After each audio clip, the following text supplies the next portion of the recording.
Joining me now, Congressman Matt Gaetz, who sits on the House Budget, Armed Services, and Judiciary Committees, and Alan Orr, Vice President of the American Immigration Lawyers Association. Congressman, your Democratic colleagues on the House Judiciary Committee just sent a letter to the President tonight announcing an immediate investigation about this executive action he announced today, and they're initiating a resolution in the House to nullify the national emergency. Has the President gone too far? He has, and I hope the Democrats on the Judiciary Committee will look at the facts of what's going on the border. I think there are 3 national emergencies happening. The first is humanitarian. Just in the month of December, 20,000 children were smuggled across the border. That is a terrible humanitarian crisis. There's also a crime epidemic. ICE had to go and arrest 30,000 sex predators who had come across the border illegally and then committed sex crimes against our citizens. And then, of course, there's a drug crisis. We just seized enough fentanyl on the border to kill 115 million Americans. That's more than a third of the country. So if drugs coming into the country that could kill a third of the country is not a national emergency, like, how much does it have to be? Does it have to be something that'll kill 200 million Americans, 300 million, all of us? I mean, to me, it's a real emergency, and it's probably 3 of them. I want to play you both Nancy Pelosi's reaction to this emergency declaration. Watch. The President is doing an end run about Congress, about the power of the purse. You've heard me say over and over again, Article 1. The legislative branch, the power of the purse, the power to declare war, many other powers listed in the Constitution, and, of course, the responsibility to have oversight. So the President is doing an end run around that. Alan Orr, you believe the President lacks the standing, the legal standing, to declare a national emergency. Absolutely. Why do you believe that? Many of his predecessors have done it.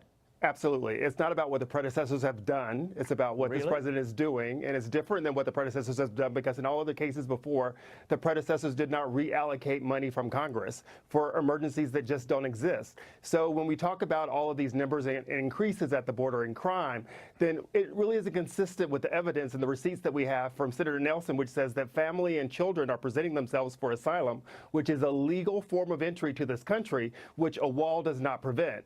And when we claim that we're having a drug problem, when we actually caught that big drug bus coming into the country at a port of entry, then that's not really a problem. It seems like it's working, and a wall really isn't going to solve that problem either. So when we start looking for addressing issues, we should look for overspending and then taking money away from our military forces to address problems that don't exist. Congressman Gaetz, I want your reaction. Yeah. Does the President lack legal standing here, even though Obama, Ford, Carter, everybody's declared national emergencies?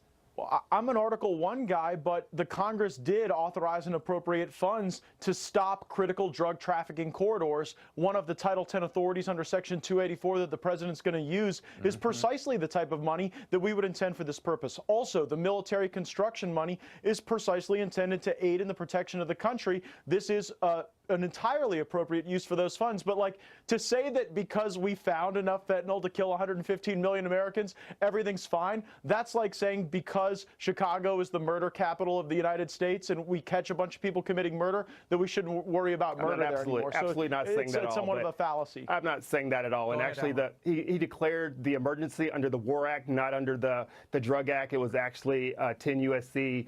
6021, which was about war. And so, therefore, it's a little bit different than what you're claiming it to be. But and those therefore, are for the military construction dollars. The point of the matter is that if you look at Cato on the left and you look at institutions like the American Immigration Council on the right, they all agree that the problems that you claim exist do not exist with receipts and studies, and not just saying this is how they feel about it. This is the research that was done. So you are claiming there is no national emergency or crisis at the border at all?